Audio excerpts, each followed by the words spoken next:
बिस्मिल्लाहिर्रहमानिर्रहीम सल्लल्लाहु अला हबीबिही मुहम्मदिन व अला आलिहि व अस्हाबिहि व बारिक वसल्लम। अब रमज़ान शरीफ का 12वां रोज़ा, उसकी औराद व वज़ाइफ तरतीब फिर जहन में रखिएगा। जब आप 11वें रोज़ा अख्तियार करेंगे, मगरिब का टाइम होगा, मगरिब के फ़ौरन बाद 12वें रोज़े की शब शुरू हो जाएगी। हज़रत मौलाए कायनात अली मुर्तज़ा शेर खुदा रज़ियल्लाहु तआला अन्हु फरमाते हैं, अगर अल्लाह ताला इस उम्मत मोहम्मद सल्लल्लाहु अलैहि वसल्लम पर अज़ाब करना चाहता, या अल्लाह ताला इस उम्मत को अज़ाब करना मकसूद होता अल्लाह ताला को, तो इस उम्मत को रमज़ान शरीफ और सूरत इखलास कभी हरगिज़ न अता फरमाता। मतलब रमज़ान शरीफ एक ऐसी लाजवाब अल्लाह ताला की तरफ से अता है, गिफ्ट है, कि उसने इस उम्मत पर ख़ास एहसान फरमाया। और सूरत इखलास मुबारक जो एक दफ़ा पढ़ने से 10 पारे पढ़ने का सवाब मिलता है। इस तरह आपने मगरिब के बाद, यानी 12वें रोज़े की मगरिब के बाद, वही वज़ाइफ ज़हन में रखिएगा जो हमने 11वें रोज़े की तरतीब आपको अर्ज़ की है।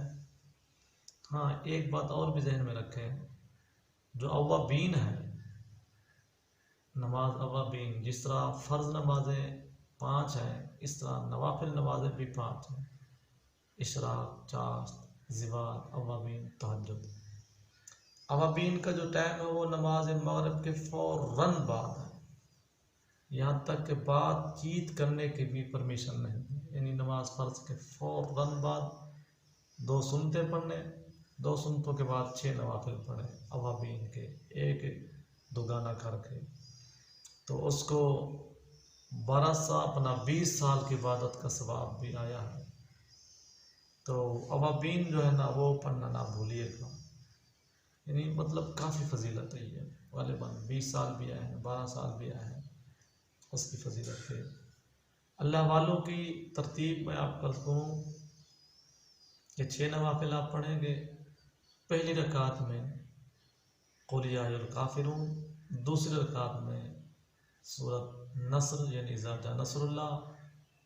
2 रकातें मुकम्मल करने के बाद फिर आप दूसरा दुगाना, पहली रकात में सूरत तब्बत और उसकी दूसरी रकात में सूरत इखलास, ये दुगाना मुकम्मल करेंगे। आखिरी दुगाने में पहली रकात में सूरत फलक, दूसरी रकात में सूरत वन्नास।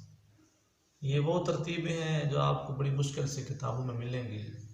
ये अल्लाह ताला के ख़ास और ख़ास महबूबों की तरतीबें हैं, जो हम आप सबको अल्लाह ताला उसके महबूब सल्लल्लाहु अलैहि वसल्लम की मोहब्बत और रज़ा के लिए बग़ैर किसी मिन्नत और एहसान के बता रहे हैं, ताकि अल्लाह ताला के वलियों के फ़यूज़ व बरक़ात जारी रहें और आपकी ज़िंदगी में बेशुमार निखार पैदा हो। तो आपने अवाबीन के बाद सूरत अल-बक़रा की आखिरी 2 आयतें मुबारका, क्योंकि अल्लाह रब्बुल इज़्ज़त ने अपने महबूब सल्लल्लाहु अलैहि वसल्लम को 2 नूर अता फरमाए हैं मिराज शरीफ की रात। ये जो आयत मुबारका है 2, ये मिराज शरीफ की रात नबी पाक सल्लल्लाहु अलैहि वसल्लम की ज़ात पाक को अता फरमाए गए और उस किताब से अता फरमाए गए थे जो ज़मीन और आसमान को पैदा करने से अल्लाह ताला ने जिस किताब को 2000 साल पहले लिखा था।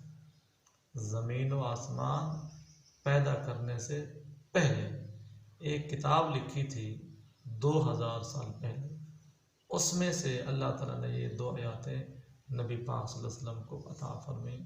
कौन सी भला? सूरत अल-बक़रा की आखिरी आयत मुबारका। इसकी यूँ फजीलत, इसकी फजीलत इंशाअल्लाह कैसे एहसास करेंगे कुरान पाक के मौजू पर। उसके बाद फिर इशा आ जाएगी। इशा में दोस्तों याद रखिएगा, जो इशा की गैर मुअक्कदा सुनते हैं उसको ज़िंदगी भर के लिए कभी ना भूलना, कभी इग्नोर ना करना, सुनता बाकायदगी से पढ़ा करें। और उसके बाद इशा की नमाज़ पढ़ेंगे।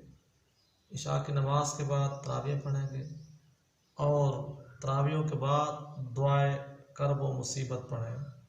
क्या भला या हय्यो या क़य्यूम बिरहमतिका अस्तगीस, या मुजीबो या मुजीबो या मुजीब। हर नमाज में बल्कि हर दुआ में आप सिर्फ 3 मरतबा या मुजीबो या मुजीबो या मुजीबो आखिर में बोल दिया करें, तो उसकी दुआ अल्लाह रब्बुल इज़्ज़त ज़रूर शर्फ़ कबूलियत अता फरमाएंगे। इस दुआ को आपने कितने मरतबा पढ़ना है? 40 मरतबा। 40 मरतबा नहीं पढ़ सकते तो कम अज़ कम 4 मरतबा ज़रूर पढ़ें। सारी रात उसमें आप तहज्जुद भी पढ़ें, सुबह सहरी यानी रोज़ा रखने की नियत, व बिस्वामी गदिन नवैतु मिन शहर रमज़ान। फिर हम आ गए अपना 12वां रोज़े की नमाज फजर। उसमें आपने पढ़ना है दुआए रिस्क, अल्लाहु लतीफ़ुम बिइबादिही अल्लाहु लतीफ़ुम बिइबादिही यरज़ुक़ु मन यशाअ व हुवल क़विय्युल अज़ीज़। इसकी बहुत बड़ी फजीलत है। इंशाल्लाह इसका अमल मैं कभी आपको अर्ज़ करूँगा, बल्कि इसका अमल ही रमज़ान शरीफ में कर लें तो बेहतर है, क्योंकि इसका अमल रोज़े की ही हालत में किया जाता है। 15,000 मरतबा इसको पढ़ा जाता है। इसका जो अमल है, अल्लाहु लतीफ़ुम बिइबादिही यरज़ुक़ु मन यशाअ व हुवल क़विय्युल अज़ीज़, इस आयत मुबारका को 15,000 मरतबा कोई खुश नसीब करना चाहे तो हमारी तरफ से परमिशन और इजाज़त है। और फिर ऐसे करेगा, सुबह रोज़ा रखने के बाद शुरू होगा तो फिर देख लेगा कि कब तक पढ़ सकते हैं, ज़ोर तक, असर तक। तो उसके बाद फिर अपनी हर नमाज के बाद एक तस्बीह अपने ज़िक्र में रखें, तो इंशाअल्लाह उसके पास जो रिस्क आएगा तो सुभान अल्लाह उससे संभाला भी नहीं जाएगा। अच्छा, नमाज ज़ोहर के बाद यानी 12 के दिन को आपने अव्वल रकू सूरत अल-बक़रा शरीफ का यानी बिस्मिल्लाहिर्रहमानिर्रहीम अलिफ लाम मीम ज़ालिकल किताबु ला रैब फीह से लेकर वलहुम अज़ाबुन अज़ीम तक कम अज़ कम 11 मरतबा पढ़ना है ज़ोहर की नमाज के बाद। फिर आ जाएगी असर की नमाज। तो असर की नमाज के बाद आपने दुरूद इब्राहिमी शरीफ पढ़ना है, जो आप सबको आता है। हर नमाज के बाद दुरूद इब्राहिमी शरीफ का अपने 47 मरतबा पढ़ना है। और याद रखें, जब रोज़ा अफ्तार करने का टाइम आ जाए, कम अज़ कम 10 मिनट पहले आप अपने बच्चों को, अहले खाना को साथ बिठा कर दुआ मांगें। दुआ में अव्वल आखिर दुरूद पाक पढ़ना कभी ना भूलें।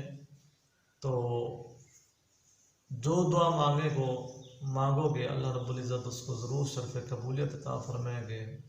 और दुआ मांगने के बाद रोज़ा अफ्तार करें।